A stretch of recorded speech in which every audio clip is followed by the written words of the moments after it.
चांगलं होते तर एखाद्याच्या दर्शनाने वाईट होत असते. महाराज म्हणतात, पाहत मी कधी कधी असे अनुभव असतील तुम्हाला, एखाद्या वेळेला एखाद्या कामासाठी गेला आणि ते काम झालं नाही की घरी येऊन म्हणत असते, काय माहितले का आज कोणाचं तोंड पाहिलं, माझं कामच झालं नाही. काय काय एकाच्या दर्शनाने सफलता आहे तर एकाच्या दर्शनाने सफलता नाही, असंही होत असते. महाराज चला, वृत्तीमध्ये सुद्धा बदल आहे हो महाराज. काही लोक दानशूर आहेत तर काही कंजूस आहेत का नाही. दानशूर लोक होते लासुऱ्यामध्ये म्हणून एवढं मोठं हनुमंतरायाचं भगवान शिवजीचं मंदिर या ठिकाणी निर्माण झालं. बाहेर गावचा 1 रुपया सुद्धा आणला नाही, सत्यासाठी सुद्धा कोणी फिरत नाही बाहेर. खरोखर किती दानशूर लोक आहेत. काही काही एवढे कंजूस असतात हो बाबा, काय सांगतो एवढे कंजूस असतात, एवढे कंजूस असतात. एका गावात एक असा कंजूस होता महाराज, त्याले सगळे शोक होते का नाही. जेवलं की त्याले पान लागतच होतं. पण बायको एक दिवस चिडली, म्हणे का हो कमाई करता सगळे पानातच पैसे घालता, बंद करा हे. मग त्याला आयडिया केली, एक सुपारी घेतली आणि 6 महिने पाण्यात भिजू घातली. वाकळ शिव्याच्या सातरी शिव्याच्या सुईनं छिद्र पाडलं, पण दोरा बांधला आणि बैठकीत अटकून दिली. कशासाठी? ज्याले तलप आले, बरं यालेच नव्हती तलप, त्याच्यानं सगळ्याले तलप लागली. घरातले 300-400 रुपये किलोची सुपारी किती का निघतो नाही का. म्हणून महाराज त्यानं ती सुपारी अटकवली अशी. ज्याचं जेवण झालं, ज्याले तलप आली, त्यानं उठायचं, ती सुपारी घ्यायची, चोखायची अशी सोडून द्यायची. झालं असं सुरू. एक दिवस असं झालं महाराज, मला त्याच्या घरी जाण्याचा योग आला. चहा पाणी आणलं मला. म्हटलं का हो चहा झाला. आमच्या इकडे विदर्भात जर तुम्ही आलेत ना तर आमच्याकडे पानदान येते, पानपोळा येतो मोठा, पानन सगळं असते आमच्याकडे. म्हणे तुम्हाला लय तलप आहे का. म्हणे म्हटलं तलपचा विषय नाही, पण म्हटलं बा आमच्याकडची प्रथा आहे म्हणून काही सुपारी गिपारी आहे का तुमच्याकडे. तो म्हणे खरंच तलप आहे का बघा.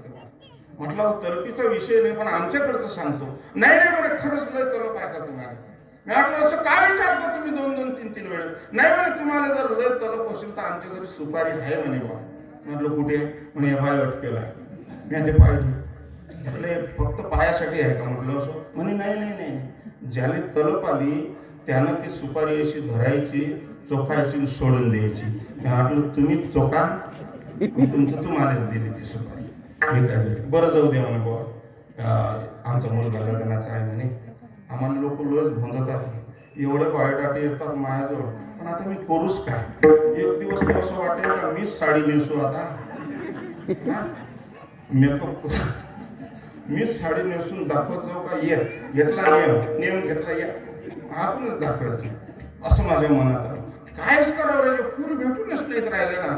2 आणि 3 एकरावाल्याची तो गोष्टच नाही बाबा, 5 एकरावाल्याची गोष्ट नाही आमच्याकडे. काय करावं, पंचायत झाली आता.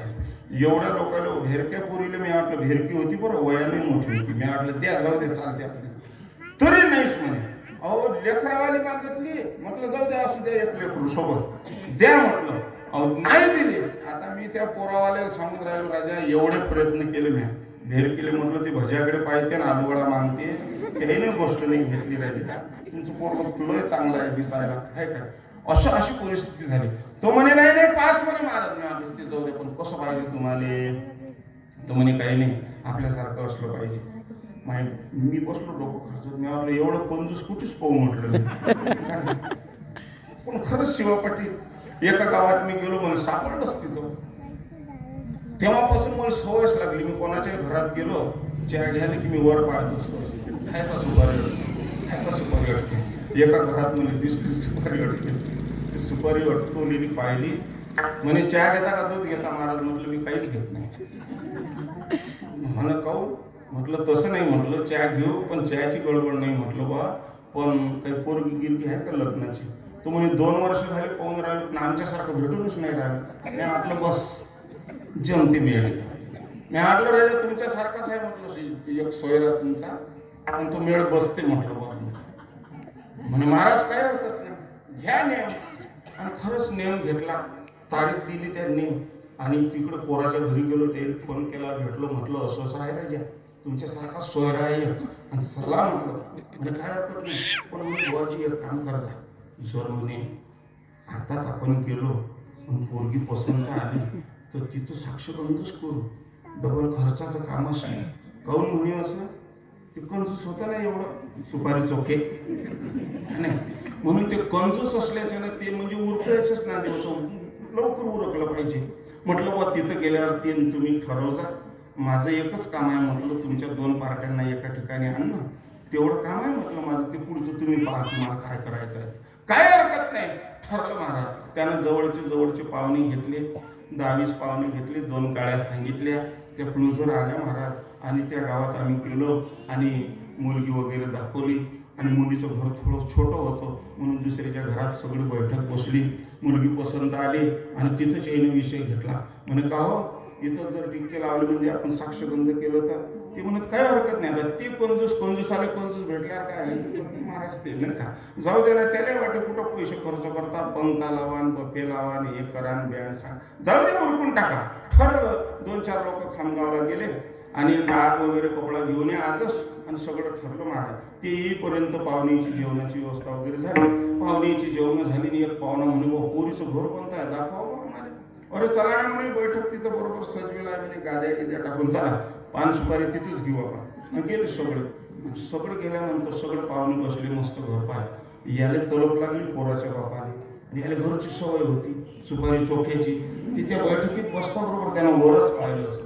वर पाहता बरोबर त्यानं माझ्या मांडीला कुचकाच दिला. म्हणे बुवाजी लयच खास वगैरे पाहता बरोबर. मी आपलं हो, आपलं कामच तसं आहे, एक तर संबंधात पडत नाही, आणि पडलो ना तर जसाच्या तसाच संबंध आणतो. म्हटलं घटस्फोटच व्हायचं काम नाही, म्हटलं असं काम करतो आम्ही, नाही तर आम्ही संबंधातच पडत नाही. बरोबर. मी आणखी बोलत बसलो महाराज एका माणसाशी. हे कधी उठलं, कधीच काय त्या सुपारी जोड गेलो म्हणे माहीतच नाही. हे उठलं, हल्लादी अशी सुपारी धरली, सगळे पाहुणे गप्पा येत नाही, अशी सुपारी घेऊन हात करून तोंडात सोडणार. तेवढ्यात खालून पोरीच्या बापानं केला कल्ला, ये बाय बा असं म्हणता बरोबर पोरटला राहिलेलंच लागलं. तो म्हणे काय झालं, म्हणे काय करून राहिले तुम्ही. म्हणे काहीच नाही बा म्हणे, आमच्या घरी अशी पद्धत आहे म्हणे की ज्याचं जेवण झालं त्यानं सुपारी चोक्याची. म्हणे तसं नाही म्हणे, मग आहो म्हणे नुसतं अशी हुंग्याची सोडून द्यायची. अशी हुंग्याची मग सोडून द्यायची. म्हणे हुंग्याची सोडून द्यायची म्हणता बरोबर तो म्हणे आता सुपारी ते हुंग नाही राहू द्या, चोख नाही राहू द्या, आपला संबंध पक्का. आम्ही चोखे पण तुम्ही हुंगे. एका गावात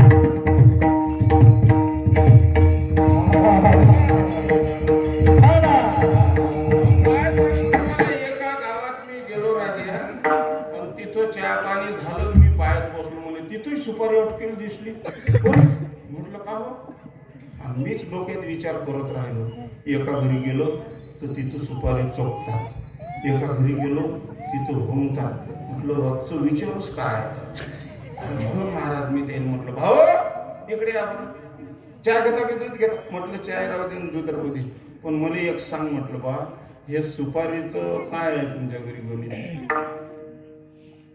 म्हणे काऊन विचारलं. म्हटलं बा एका ठिकाणी गेलो मी तर तिथं सुपारी चोखतात, एका घरी गेलो तर तिथं हुंगतात अशी.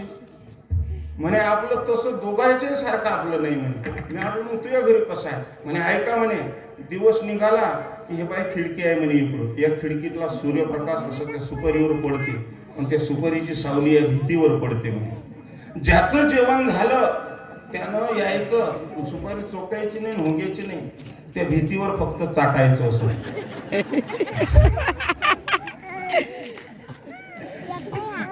एवढे काय पण काही असे उदार आहेत महाराज, काय सांगते. आमचे बाबा आम्हाला सांगतात गुरुवर संजय बाबा, खरंच नाही का, अरे काय उदार लोक आहेत तिकडे. खरंच मी तुम्हाला खोटं बोलत नाही, गादीवरून सांगतो. बाबांनी माझ्यासाठी संस्था निर्माण करण्यासाठी 70 लाख ते 1 कोटीची एका माणसानं दर्यापूर ते अमरावती रोडला हायवेला शेत देऊन टाकले. बाबा म्हणत ते कोटी रुपयाचं आहे गड्या आणि तिथं संस्था तो उभा आहे का नाही, एवढं सांगतो फक्त. बाबा जवळ गेल्यानंतर महाराज लोक काय दान करतात हो काय सांगतो मला का नाही. आणि पण बाबाचं एक वैशिष्ट्य आहे, स्वतःसाठी काहीच नाही. विठ्ठल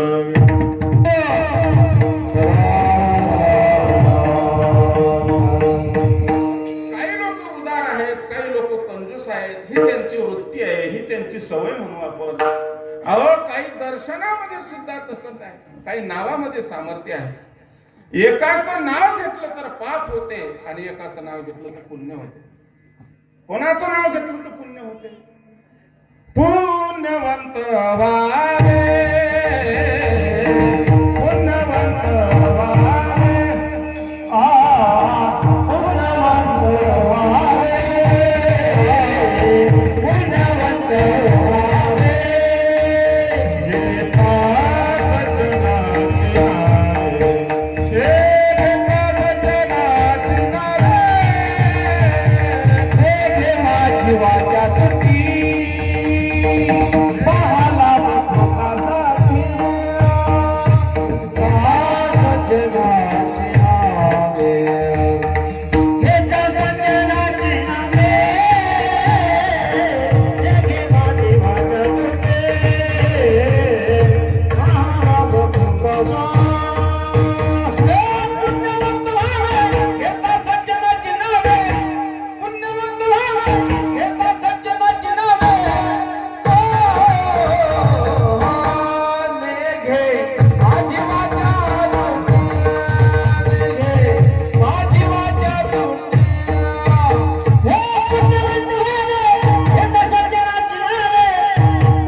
सज्जनाची नावे, संतांच्या नावा जर का घेतली ना तर पुण्य प्राप्त होते महाराज.